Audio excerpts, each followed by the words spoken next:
So tell me about your book. Sure. So the book is entitled Unleashing Superpowers. Sorry, let me start again. It's not actually called that. It's called Raising a Superhero. Unleash your child's 8 superpowers and propel learning through the arts. Okay, great. And, okay, I forgot to do the most important thing of all, and that is to introduce you to the audience. So tell me your name and a little bit about you. Sure. My name is Yong Pratt, and I am the Director of Academy of the Arts in Elko, Nevada. And I run a podcast called Raising Smart Kids 2.0, and I have a book coming out on May 1st called Raising Superheroes, Unleash Your Child's 8 Superpowers and Propel Learning Through the Arts. Oh, that's awesome. And, okay, so what was the inspiration for this book? So this book inspiration has been a long time coming. The 8 superpowers that I mentioned in this book are really a reflection of Howard Gardner and his theory of multiple intelligences. And in my world, you know, I work with a lot of kids, and I love to figure out what their superpowers are. We use that term in my academy because I really feel like as parents and as adults, we really need to embrace and celebrate our child's unique ways of learning and knowing, and not have them feel hindered at all by what happens during the school day. Or inferior to somebody else. Yes, yeah, absolutely, especially with the, you know, so much testing going on these days. You know, these tests are written and written for 2 of these 8 superpowers, right? So we have 8 superpowers we all have within us, and they manifest in different ways. So the vast majority of kids get labeled as, you know, even average, sometimes below average, above average, but it really has more to do with how they learn and how they know. And when they go into taking that test, that's really reflected in the ways that they understand things. Okay, so let's talk about those 8 superpowers. What are they? Sure. Well, we'll start, and they have sort of technical terms as well, so I will do my best to break them down. So the first one is visual spatial superpowers. Some people have a really great knack for being able to see space and envision something out of nothing.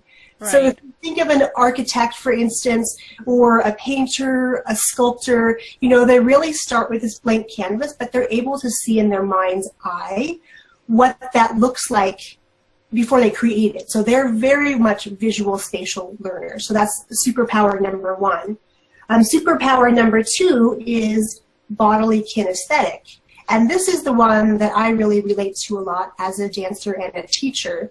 And these are the people who need to move. You know, there's a lot of kids out there who get reprimanded in schools because they're wiggly and they like to move and they just want to be up doing things. And there's nothing wrong with that. That is absolutely the way that they learn. So these people relate to the world through movement. So anything hands-on they can do, you know, they're usually very, very coordinated. They love sports. They just love to move their body, and that's how their brain processes the information. Yeah. No, I have a niece who's very much the bodily kinesthetic. She really likes to get in motion, and unfortunately, that's gotten her labeled with ADD, and so... Yes, and that is one of my things that I'm so passionate about, helping parents to understand that, you know, everybody learns differently, and we should definitely not squelch our kids and their creativity and not allow them to learn in ways that make sense for them. So it breaks my heart to hear this story with, you know, kids going to the doctor. The doctor is well-intentioned, you know, they're overwhelmed. Teachers are overwhelmed because they have big classrooms, and it's hard to manage when one kid is sitting there in their seat and is not able to hold still. But really, all they need to do is have a little bit of attention put into that movement and use that rather than sort of squelch it and give them this label, which is terrible. Yeah. Yeah. Okay. And so the third superpower. So the third superpower is, I'll save that one for last, actually. Oh, so, okay. I was gonna go a little bit out of order, but I'll do it in the order that I have them here. So the next superpower is naturalistic superpowers. And that really means that these kids have such a sense of knowing about the environment. They're very sensitive to sounds that they hear, and they really love to be outdoors. You know, if you have a kid who, you know, is waiting by the front door at the crack of dawn, ready to go out and play until the sun comes up, you know, there's a good chance that that's something that we just need to celebrate and let them learn that way. You know, really help them to embrace that superpower, you know, set up a little station for them to do their studies outside, use rocks and sticks and things that are found out there to represent anything from math to letters. I mean, really letting them embrace that, you know, and bring it either inside or have them be able to enjoy some space outside. All right, and so the next superpower would be musical. So there's lots of people who, you know, I know my youngest has this superpower, and since the day she, you know, came into this world, she's pretty much been humming. You know, whatever she's doing, whether she's writing a story or reading or eating dinner, there's always this little song going on in the background, like her little soundtrack. You know, and this is something I've had discussions with her teachers about because, of course, I was told it was disruptive in the class. Right. And for some kids it is, and that is part of the problem that teachers struggle with, is how do I meet all these diverse needs in my classroom? Yes, and my hats are off to teachers big time. I mean, they have huge classes. They have all these kids who learn in different ways. So finding a way that really speaks to all of them certainly is a big task. And, you know, with this book, I'm really hoping to open up the dialogue between parents and teachers and their kids, to have parents be part of the process about how do we really celebrate this, how do we acknowledge this, and have our kids understand that they are just amazing the way they are. There's nothing wrong with the way they learn, and those test scores really don't mean anything in the big bad world. Right. I mean, they don't mean, they're snapshots, right? I mean, they're not videos, they're snapshots. This is where you are today. It doesn't mean that's where you'll stay. Absolutely, absolutely. And I think, you know, as parents, we're never given this guidebook and saying, hey, by the way, when you look at these test scores, you know, take it with a grain of salt. You know, there's so much pressure for parents to want their kids to do well on these tests. Teachers have a hard job to get these kids ready for these tests, and a lot of the school day is spent getting them ready, which is detrimental because not everybody is going to excel on those, and those that don't usually feel pretty badly about themselves, and they take that feeling through their adult life, and that's just not the thing I want for these kids to have to deal with. They take it in their approach to education forever. I mean, that's how they see themselves as a student. It's very hard to break that mold. My son was very much a kinesthetic bodily kid when he was in kindergarten. And, you know, he needed to move, and he needed to move around the classroom, and he got to first grade. His kindergarten teacher was wonderful. She did the best she could with him. Her first grade teacher, though, she wanted those kids in those desks, not moving, you know, doing exactly what they were supposed to do. And my son would literally crawl underneath the desk and, you know, sit there and rock himself. So, yes, and he wasn't coping because part of it was, too, that he had hypersensitivity to sound and to noise, and so because his ears are super sonic, and so he hears everything and he can't turn it off the way most kids can. So for him, it was a barrage of noise and sound, and he just needed to get away from it, and he couldn't. Yeah, and that's hard, you know, and a lot of kids have these challenges every day, and as parents, it's hard to know what to do with those kids or how to help them because, you know, we feel for them. We also know we want them to be well educated, but how do we balance, you know, the school system and balance the way that they need to be supported to learn best for themselves? Yeah, how do we advocate for them without stepping all over the teachers? Yes, that's the challenge. That is a challenge, and part of the book at the end of each chapter where I speak about the superpowers, there's 3 steps at the end of every chapter, and one of them is communication.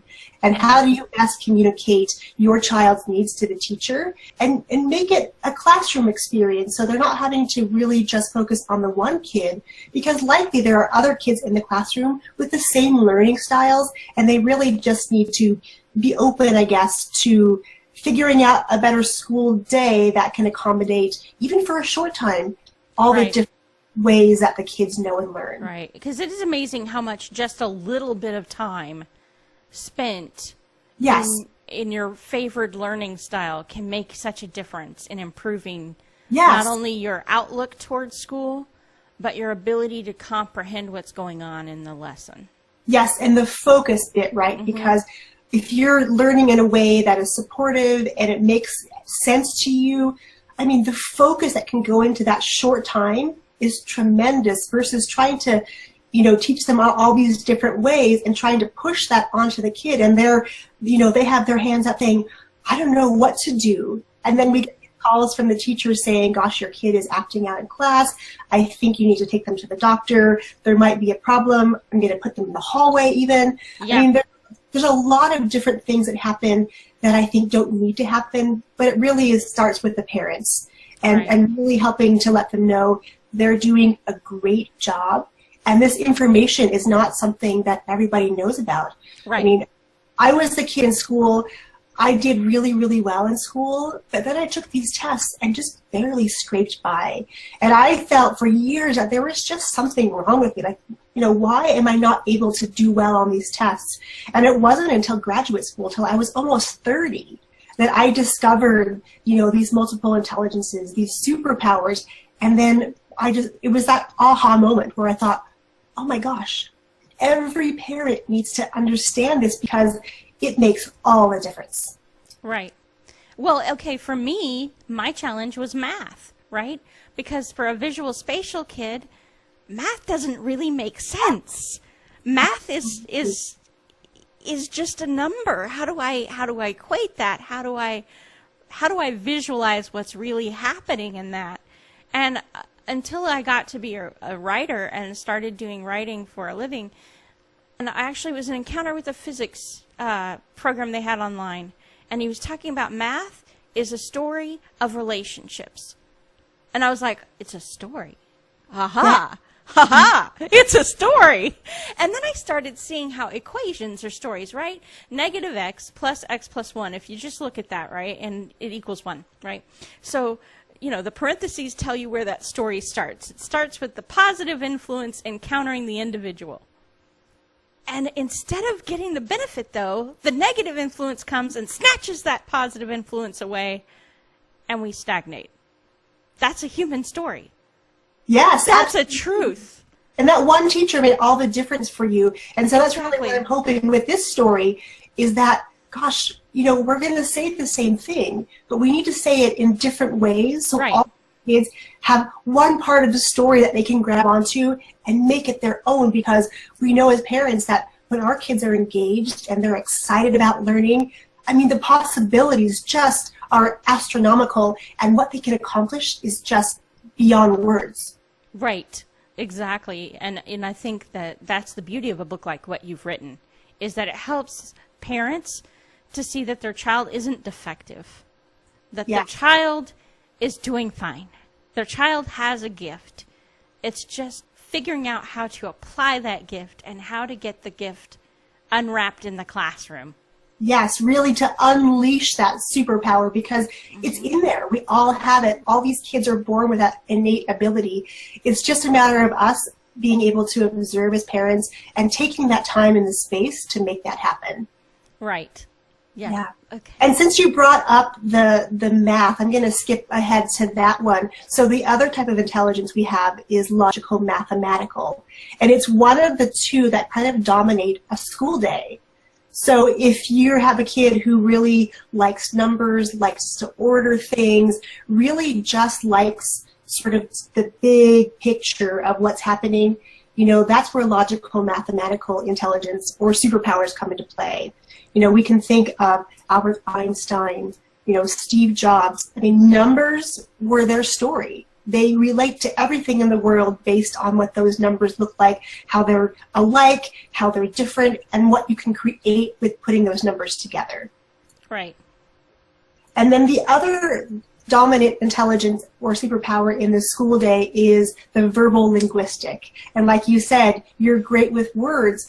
And So there are some parts of the school day that probably were easier for you. When you got, English, no problem. Yes, and I'm very much the same way. Math, not so much, but the English, I loved it.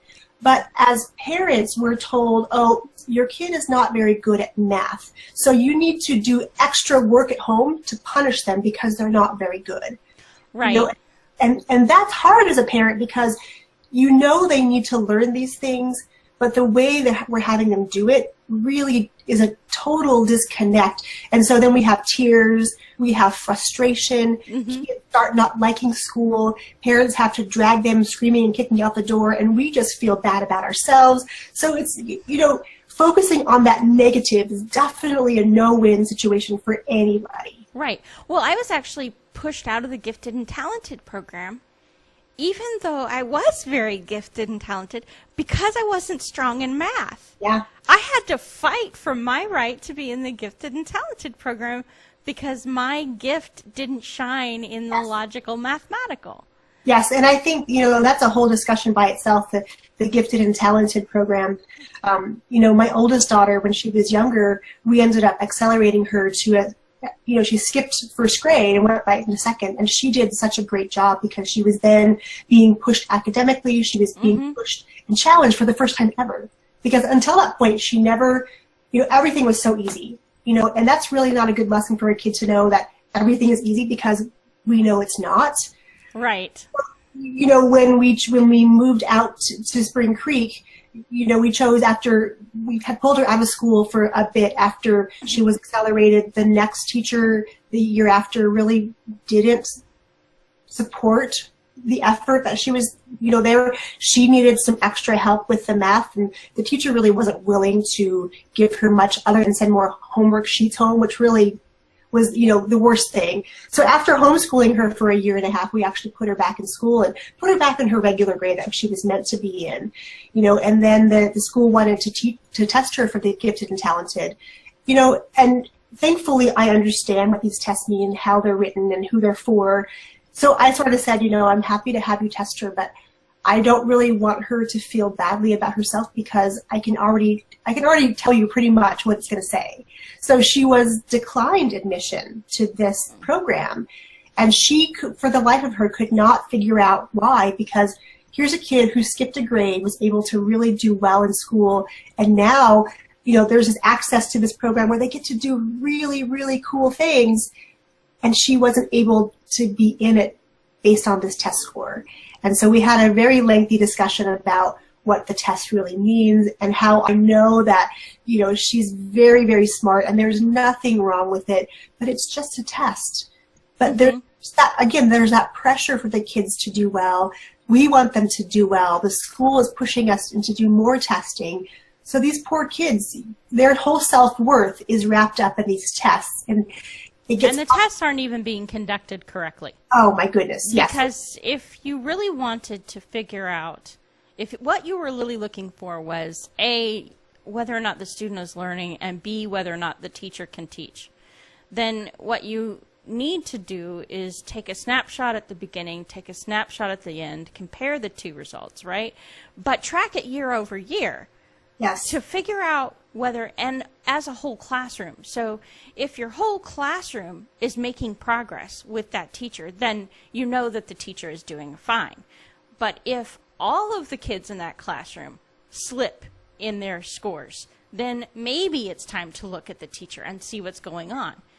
An individual kid can slip because of the home situation. Parents get divorced, the kid's grades may plummet. They're not paying attention. Stress in the home, the kid's, ability to focus on a test, and it could be the day that they took the test, something happened that was, they didn't get up on the right side of the bed, they weren't thinking clearly, whatever.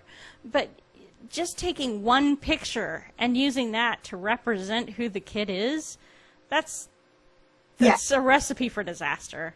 No, and judging a teacher based on a single snapshot of her classroom with no frame of reference, that's also putting way too much on a teacher.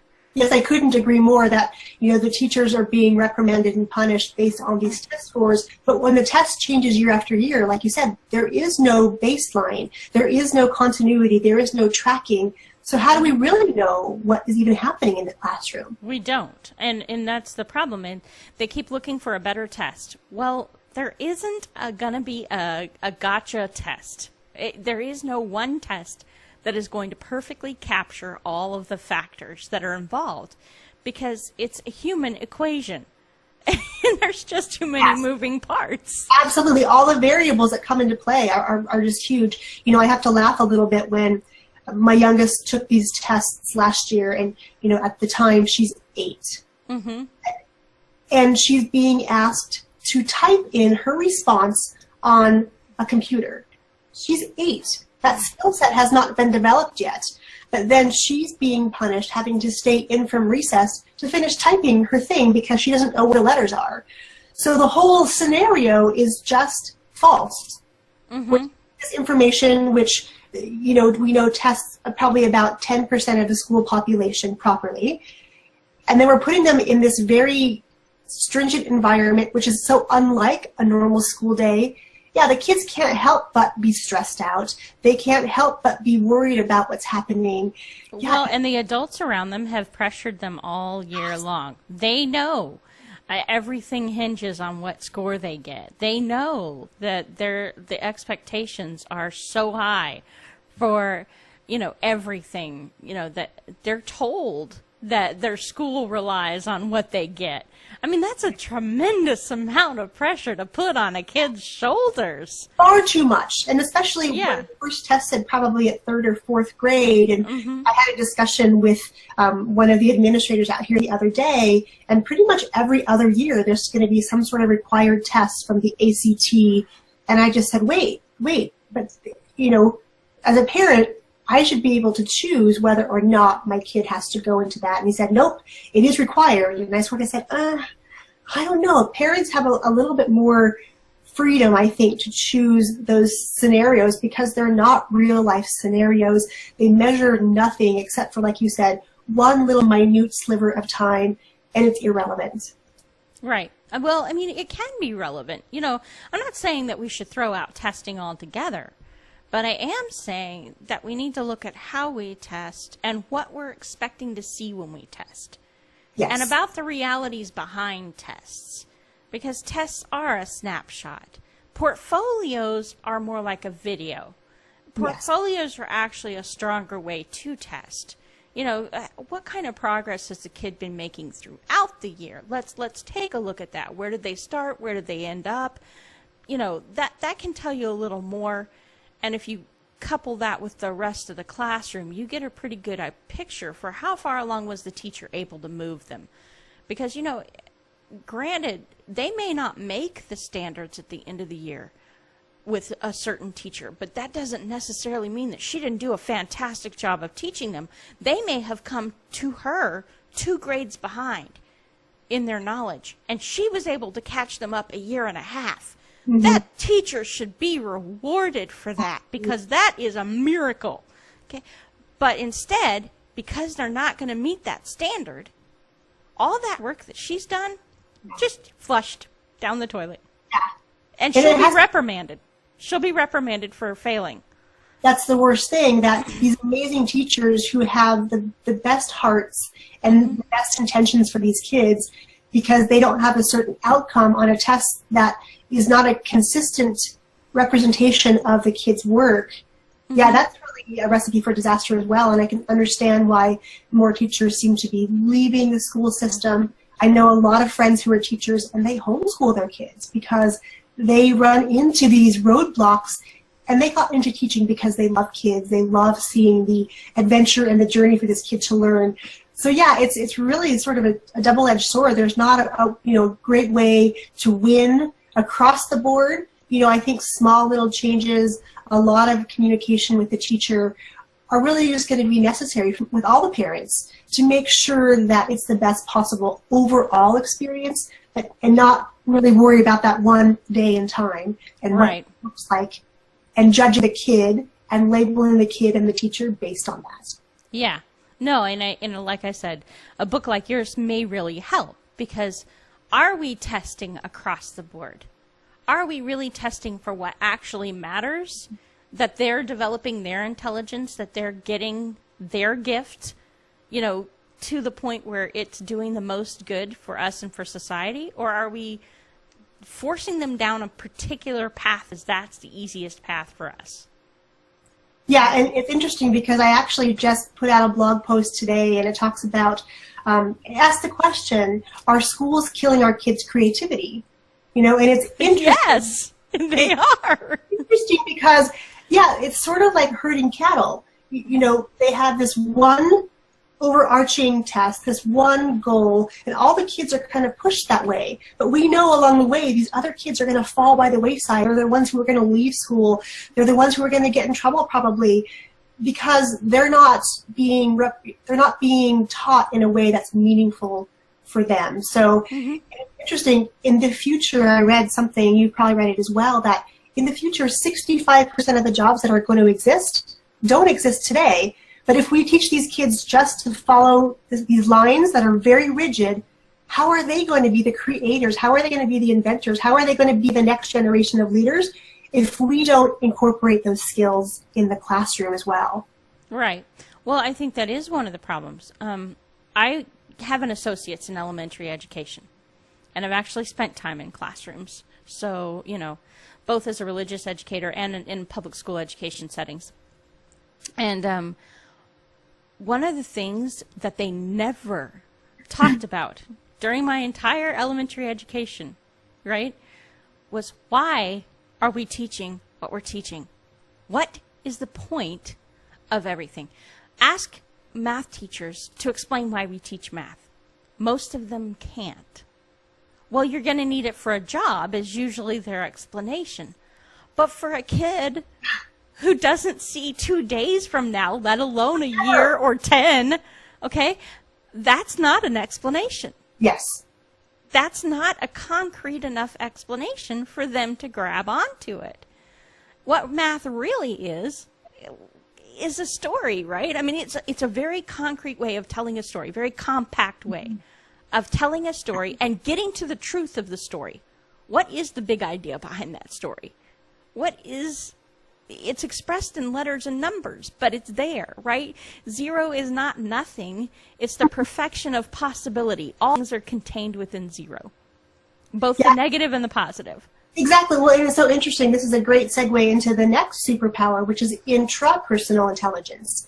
And these kids are the thinkers. They're the questioners. So for them to understand what's happening, they want to know exactly, well, why do we say the pledge in the morning? And why is 1 + 1 2? And why does this, have to happen this way? Why can't it happen, this way? Mm-hmm. These are the kids who are very self-directed. They're very self-motivated. They don't do a lot of stuff. Even as kids, they can entertain themselves for hours on end because they just have their own internal drummer that's going. But yeah, they question everything. And so these kids in particular could have a really hard time in the school day because no one explains why. Yeah, exactly. You're just do it. Right? Just do it. It's the Nike Nike slogan for education. Just no do rhyme, it. no reason, just do it. And so they have this internal struggle with, wait, I don't know why we do it. It doesn't make sense to my brain. So instead of listening, I'm just going to totally shut off. They're the ones who are sitting by themselves, maybe at recess, who don't necessarily want to socialize because they just have their own story and their own imagination that keeps them occupied for the whole day. Or their best friend is a book, and you never find them far from one. Yes, absolutely. Hi, welcome, thank you. Yes, and, and I was sort of like that as a kid, but definitely my youngest, a couple of years ago in school, the teachers would say to me, she has a really hard time making friends. And I knew, of course, that I said, I'm not really concerned about that. She socializes great. She just chooses to do a lot of things independently. She'll do something next to somebody like a preschooler kind of would, but she's perfectly content. And now as she's gotten older, the friendships are strong. There's, she doesn't have to have 100 friends. Right. it can have 5 or 6, and they're so close, and the relationships are so strong. And that's really the advantage for these kids, because they have a close-knit circle of friends, and that's all they need, because they have their own strong sense of self, plus those friends. But in school, definitely teachers might misconstrue the way they learn for there's something wrong socially, but again, that's not the case at all. Well, and my son was kind of like that, because up until 7th grade, we fought headbutt over education. I just could not get him on board. And he kept telling me, well, there's no point to this. Why am I having to do this? Why do I have to go to school? This doesn't make any sense to me. And I wasn't really getting it, because I was just giving him the answers I'd always been given. And then, he got to the end of 7th grade. He was failing, and there was no way for him to recover the grade. It was not going to happen. He was definitely going to fail. And I sat down and I said, okay, God, you know what? Either I'm going to kill this kid, or you're going to help me understand how to break through. Because we're at an impasse, and I just can't deal with this anymore. I mean, he was in detention all the time. He was in trouble all the time. It was just awful. And a teacher emailed me, and in the middle of reading through the email, I had this insight into what was really going on. This was about control. About who had control, who was going to be in charge of his future, who was in charge of making his decisions. He would do his homework and then not turn it in. He would do the homework because, hey, you can make me go to school, and you can make me do the work, but you can't make me turn it in. It was a way of asserting control over his situation. And so once I understood that, then I was like, okay, so why are we educating? What is the point of him getting an education? What do I really hope that he gains out of this? Then I realized education is nothing more than a toolbox we pass from one generation to the next, and everything in that toolbox is designed to help them answer their own questions about life, the universe, and their purpose in it. Yes, but somewhere along the way, they're taught that it's not okay to ask questions, that it's a problem, or they're causing problems because they're curious about things. So they start shutting down. They start taking control of what the only thing they can control by not turning in their work. Really, the bottom line is, if someone would just tell them why is important. Why do you need to understand what fractions are? Why do you need to understand how to add a list of numbers? Those are the real-world experiences that I think get left out in education. Because, again, there's that straight-line focus to this test. And the testing doesn't necessarily equate to what life really, truly looks like. Exactly. So I think there's a bit of a disconnect. But, again, your son, if he understood why, Mom... And that was it. I went home that night, and I explained to him why all these subjects need to be learned, what their relevance is to him. And suddenly it was like a light bulb flipped in, and he literally looked at me and goes, oh. Yes, and that's... This isn't about me controlling you. This isn't about your teachers controlling you. This isn't about adults controlling you. This is about us giving you the tools to control your own future and your own destiny. Yes, absolutely. And that is why we're teaching you. Yes, exactly. And like you said, once he understood that, all of a sudden for him too, it's like, oh, I don't have to fight anymore. I'm okay the way I am. And it's great that I question, because for the rest of my life, I have to question things to make sure that... Teaching kids the why, the importance of them finding that why in terms of their education and getting on board with their education. Yes, and especially if you have kids that are intrapersonal learners, they really need to understand the why in order for their world to make any sense at all. So it's really, as parents, understanding that that's a superpower they have is really, really important, because as you discovered, until you get to the place where you understand that and understand that they need to know that, it makes homework really hard, it makes school really hard. So if we can just get parents to a place where they can just make some observations and understand that's what's happening, and it's not something else, but it's just understanding the why. Right. And those are your future teachers. I mean, honestly, because if you can break it down for yourself, you can teach it to someone else. Absolutely, yes, and that's definitely one of the many professions that intrapersonal learners want to do. They're definitely the thinkers, the philosophers, yeah, and at their heart, because they want to know why, they are excellent teachers. Yeah, they're their scientists, they're your teachers, they're your future leaders. Absolutely. And, Yes. you know, they're the ones that are going to seek answers while everybody else waits to see what they come up with. We're all waiting for them to figure it out. So, Yes. okay, great. Excellent. And then the 8th superpower we have is interpersonal.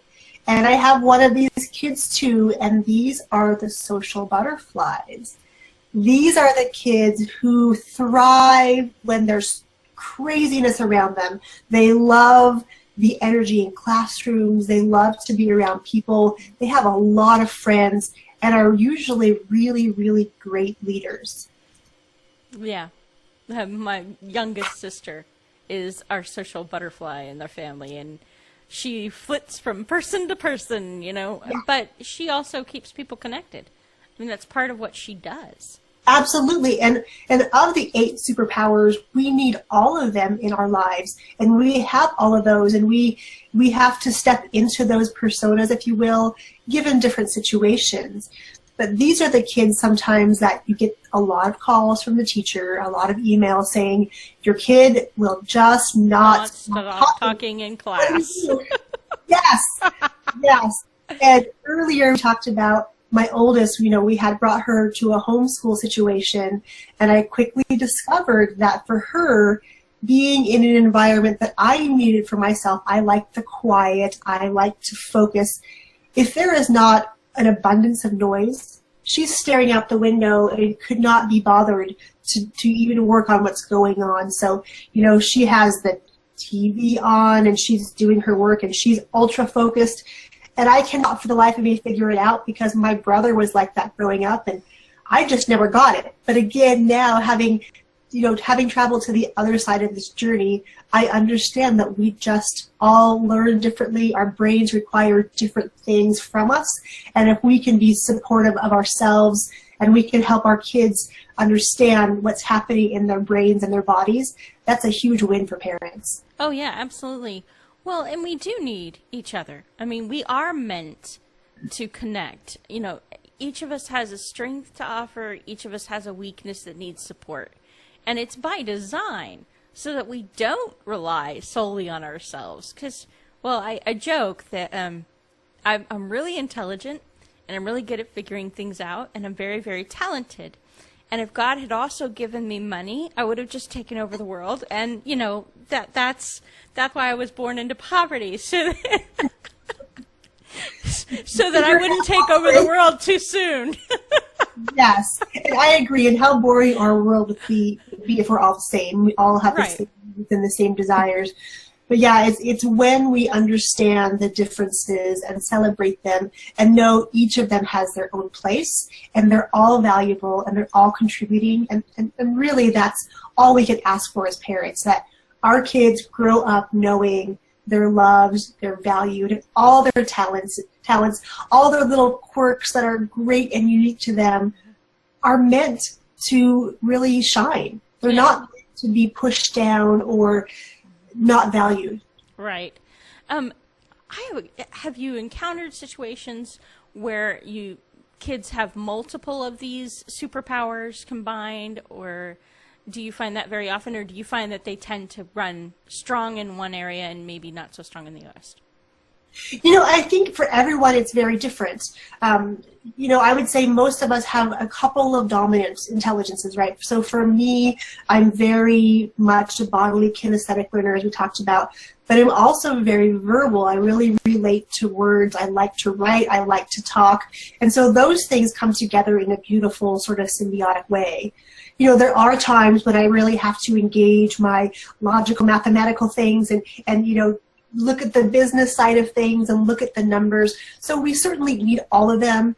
But I would say in most cases, you know, there's probably 2 or 3 that are more dominant than the rest.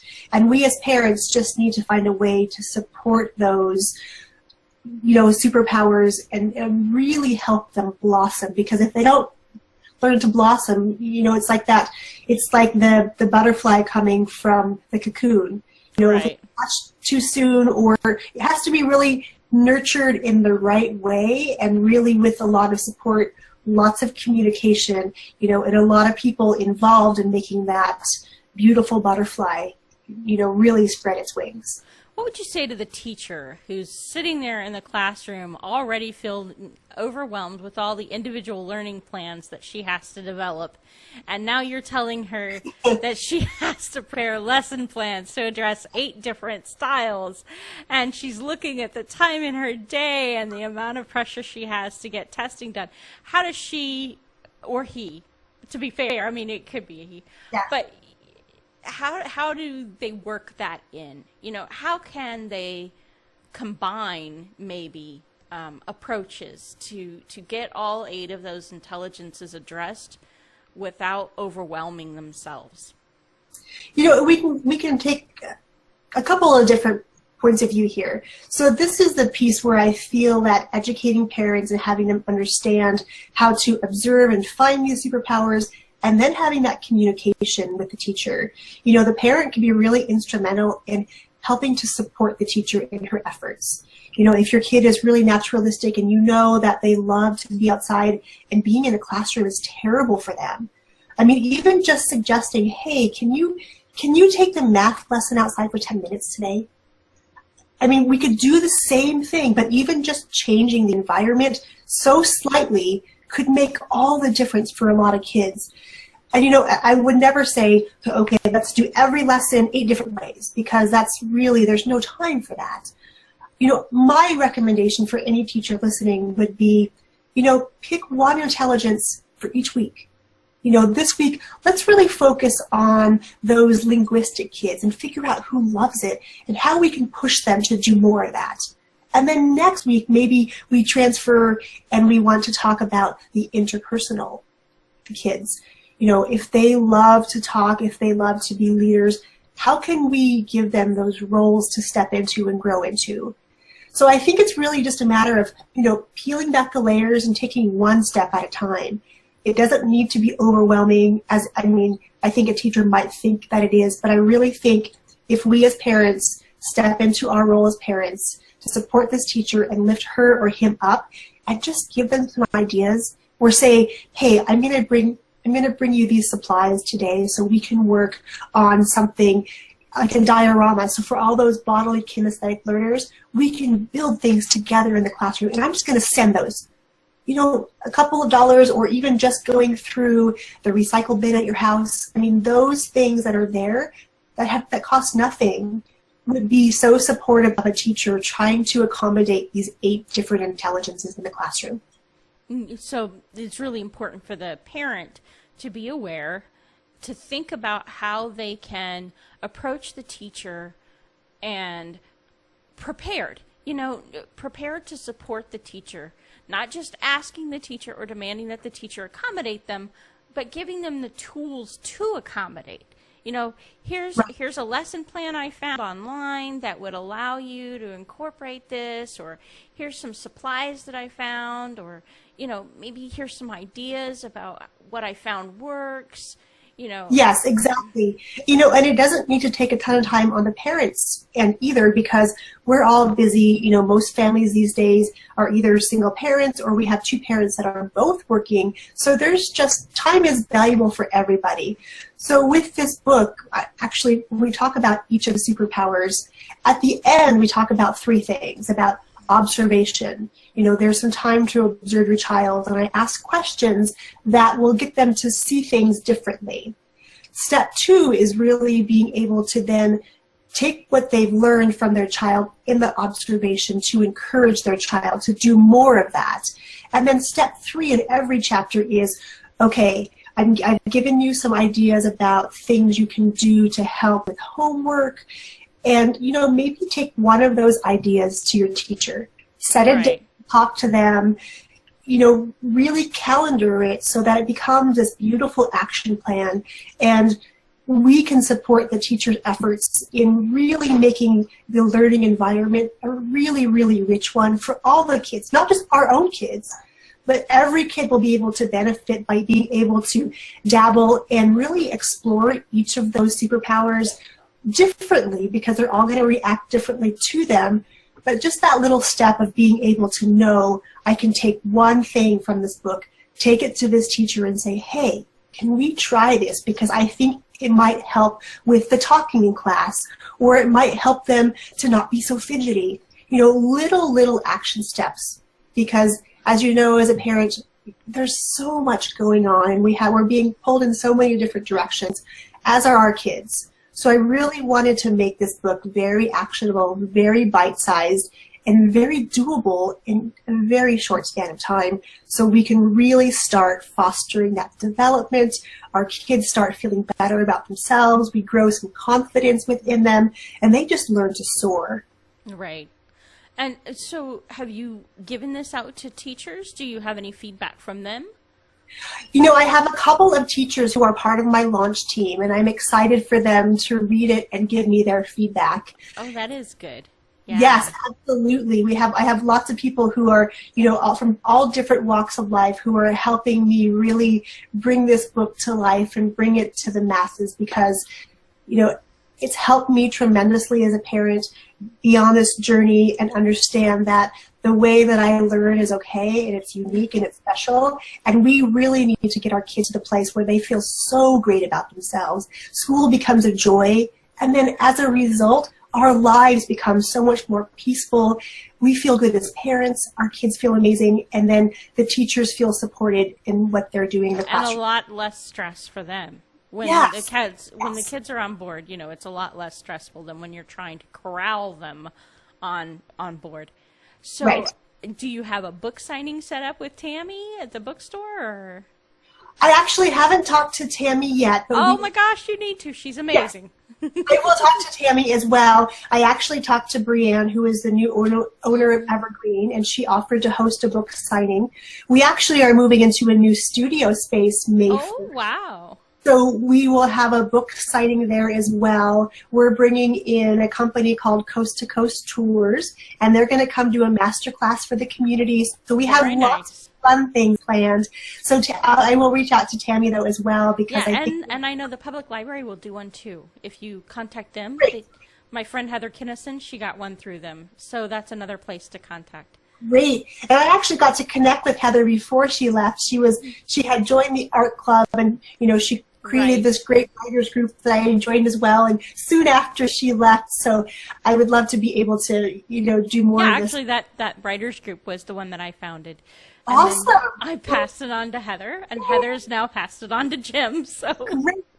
Great. Well, and Yeah. you know, and one of the things in the book, I found your website. I was just doing some research for the book, and in the chapter about the verbal linguistic superpowers, I wanted to really encourage parents to take a look at their local communities and find activities, not just, you know, arts-based, meaning like a performing art or visual art, but I really Right. wanted to take it further. And I found your website, 40 Day Writer, and really trying to be able to encourage the parents and say, hey, if there's not something in your local area, exactly. here are some ideas for you to be able to start it.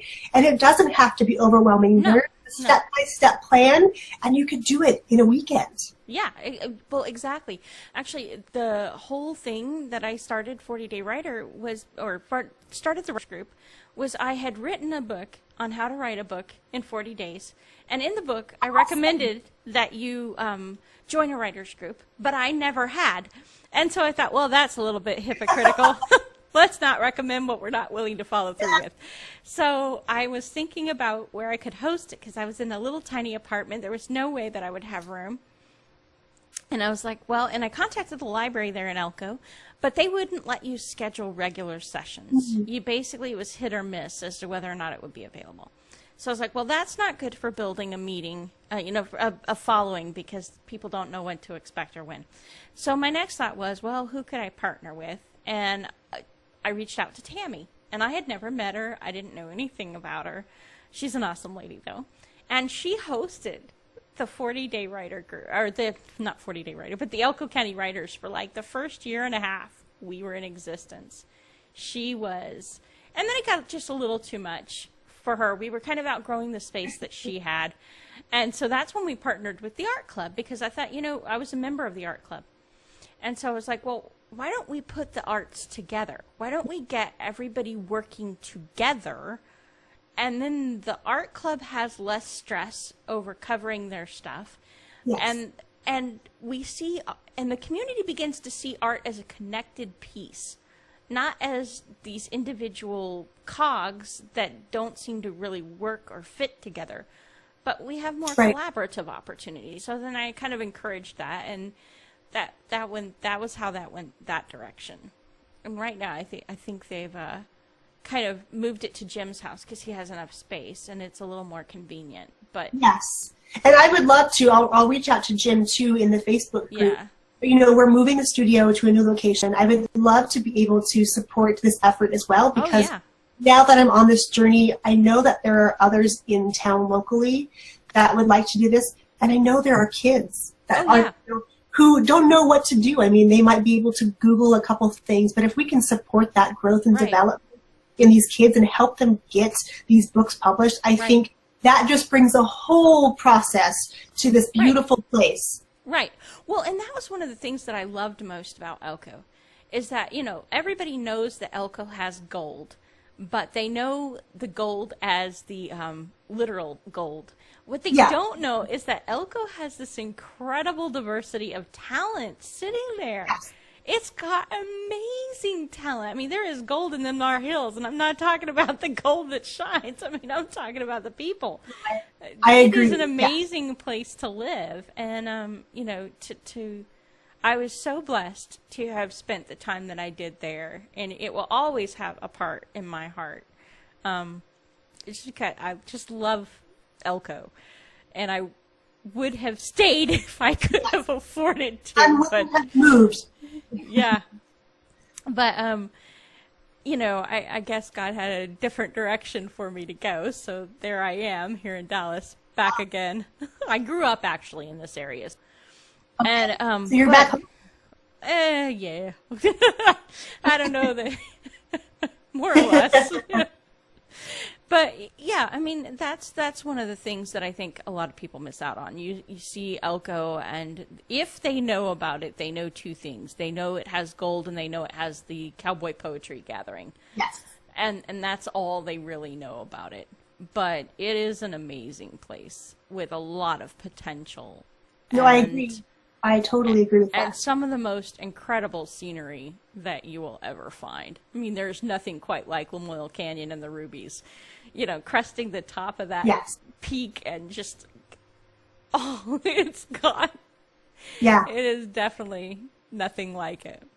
I completely agree, and we moved out to Spring Creek several years ago, and yeah, I love the drive home when you just crest over the summit and you see this vast expanse of these mountains, especially at sunset. I mean, there is just nothing. Oh yeah, yeah. No, it just doesn't match it. So, you know, anybody who's listening and you get a chance to head out that direction, do not miss out on the drive from Elko to Lamoille Canyon. You will never regret that. Come visit, absolutely. Yeah. But, no, I'm really glad that this book is coming out because I think for a long, long time we got so caught up in trying to be like other countries and what other countries were doing and what other countries were being that we forgot our own genius. America's genius was never, it was always our creativity. It was our innovation. It was our ability to take a problem and turn it upside down and make something out of nothing. That was America's genius. And we got so focused on trying to compete in school with other nations that we lost it. We lost sight of why we do what we do. We lost sight of why it matters. We lost sight of the kids, honestly. And now we kind of shove everybody, teachers, kids, administrators, we all shove them into this little tin can and we ask them to all come out the same. And, you know, and it's just not designed that way. We don't need to be automated.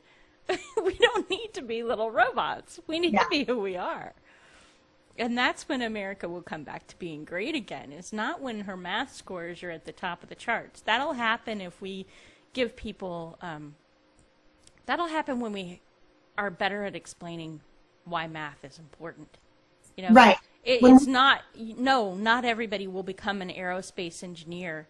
But if you can look at an equation and see the story in it and understand the truth of it and find the beauty in it, then you'll never again have trouble with math. And if you can understand that physics is math in motion, and, that's what it is. It's the study of motion, and science is all about trying to find the truth, because whatever's true is going to be true no matter how many times you test it. That's the truth. Right? If it's really the truth, it'll be true no matter how many times you put it through the grinder. But if it's not true, then whatever isn't true about it will fall off when it's tested. The only thing that'll stick is what's true. So you test it and test it and test it to get to the bottom part of what is really and authentically true. And so it allows you to grasp the truth. That's why science matters. And history, our collective wisdom on all the experiments humanity has conducted about how to solve problems and what those results were, for good, for bad, or for ugly, and sometimes very ugly. And so if we're not learning from history, if we're not studying history, then we're losing out on a good portion of what we can learn about the truth. And then language, of course, is about learning to communicate with other people, because 99% of the questions you have about life, the universe, and everything have already been asked by somebody else, and the answers have been found. So, there you go. And that's everything. And music is the language, the native language of love, and dance is the body's natural response to that language. Yes. And, for the past 15 years, I've been involved in the arts world and, creating arts and really helping to have kids embrace their talents. So with the culmination of, learning about these 8 superpowers and figuring out which art form they can really learn to start to enhance their natural superpowers, when that happens, then we have the innovation, we have the creativity, and we really bring this country back up to where we know it needs to be. These kids. Exactly. And we get kids who are excited about learning. Yes. And instead of dreading it. Yes. Or instead of thinking that it can only take place in a classroom, because that's the other mistake we were making, is that, you want to teach something and everybody wants to see your credentials. Well, right. The original philosophers didn't have credentials. They had brains. The original psychologists didn't have credentials. They had brains. They were thinking. They were asking questions. They were exploring for answers. And we need to inspire more of that creativity and more of that expression, and really helping our kids to find the path that will lead them there. Yeah, and getting them involved in their own learning so that it becomes something they take responsibility for. Not that they see themselves as forced to do, or that somebody else is pushing on them, but that they see as being part of who they are. So they'll become lifelong learners. Because if you see learning as something that is part of who you are, and it's just a natural part of what you do, then you won't stop doing it when you reach grade 12. Exactly. I know there's that crazy statistic that says that once people graduate, I think, 70% of the adult population will never read a book again. And I just think, what a travesty that is, because there's so much information and wisdom that has come before us, and we need to absorb that and make that part of who we are. And, it can really just change a life by picking up a book. So I just think, absolutely. And encourage these kids well, it's the same thing with physical education, right? I would bet you that 70% of adults, once they leave high school, never work out again, because the experience is so negative, and the experience is so fraught with anxiety and with embarrassment and shame that who wants to go there, right? I walk, but part of it is I never got my driver's license, so walking is how I get places. But it's good for me, I don't have any objections to that. But I meet so many people who the last time they ever did any real exercising was high school. Yeah. And they hated it so much that they just said, never again. Yes. Yeah, that switch gets flipped early in life, and it's sometimes challenging to overcome what was once a negative and flip that to a positive.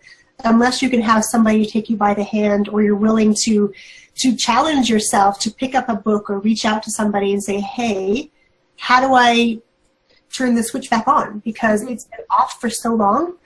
So again, you know, really getting the kids to embrace this unique part about them, getting them to love learning, really genuinely love it, and just become investigators of life and figure out what's out there. Because again, if 65% of the jobs that are going to be our kids' future haven't been invented yet, someone has to make that happen. It's not going to be us. Exactly. Kids. And we need to equip them with the right tools and the right motivation and, you know, a great bit of confidence to go to the unknown and make that happen. I totally agree. And also, I was going to ask, is the book available on Amazon? Yes, the book will be available on Amazon on May 1st. It'll also be available in print on that day as well. Good. All right. So thank you so much, Yong. I have had such a great time with our interview. Technical difficulties included. Yeah, this has been so much fun, Brandy. Thank you for asking me to be here today. Oh, well, I'm very excited to have you. And I'm really excited about your book. And I hope that it does very well. Because I think it is a topic that isn't necessarily getting addressed. You know, yes. We've shut the door on so much in pursuit. No Child Left Behind was a great idea, like a lot of George Bush's. Yeah. It was great idea, great concept, just some really poorly thought through implementation. Yeah. is you know, because I think so often lawmakers are so detached from what actually happens in the classroom space and what the real challenges are. And I don't think, you know, I don't blame the teachers for where they're at. And I know the administrators are trying just as hard to give a good experience to the kids. And we're all trying. Each one of us, parents, educators, administrators, lawmakers, we're all trying to figure out how to help kids. And sometimes we end up tripping over our own feet, so to speak. Yeah. You know, by creating hurdles that don't necessarily need to be there. Right. And so I think that the education of our kids certainly starts at home with us. We need to be educated about how to make our jobs a little easier as parents, because it's tough out there and there's lots of advice and a lot of it's conflicting. So my hope with this book is that it's something they can pick up and put into action immediately and see some positive transformation, you know, by the end of the school year or for the whole next year. Let's transform these learning experiences they're having into ones that they cherish and just have fond memories of. Yes, absolutely. I think if that were to happen, you would see within a generation a total turnaround in our educational system. I agree. And the number of kids who stay in school and continue on, and the number of kids contributing to the good of the world and doing amazing things that will really lead our country to a better place. Yeah. Well, I think maybe those people who have dropped out of school or who did struggle in school might want to copy too. And rethink their educational experience. Yes. You know, revisit what happened and understand that it wasn't because they were stupid. Yeah, and it absolutely. wasn't because they were flawed. It was just because people didn't understand how to handle who they were and what they had to offer. Yes, right. And like I said, I didn't discover this till I was almost 30. And the day that I found all this information out, I mean, my jaw literally fell to the floor, and I felt the sense of peace again with myself because, like you said, I found out and discovered it wasn't me. It was just the way the world and these tests were written. They didn't really connect with how I needed the information to be presented. So, yes, adults have tons to learn from this as well, and I'm hoping that they'll, you know, even if they don't have kids, you know, they were once kids, so hopefully they can... Yeah, exactly. I mean, just... you know, nurture that inner child that didn't get the school experience they needed. We're here to enjoy life, and if we understand more about ourselves and what we need to be able to make innovation happen for ourselves, I mean, that's so much better. And you know, what a beautiful lesson that we can learn that way. Absolutely. Well, like I said again, thank you, Young, for your time. It's been a blast. And Yes, absolutely. I hope to come back and maybe connect with you later and see how your launch went. Yes. And what all happened, and, you know, get some tips from you on what you did to put together your launch team and where you got the ideas and how that all came together. So, all right. I look forward to connecting again, Brandy. Thanks so much for having me on the show. My pleasure, and thank you. And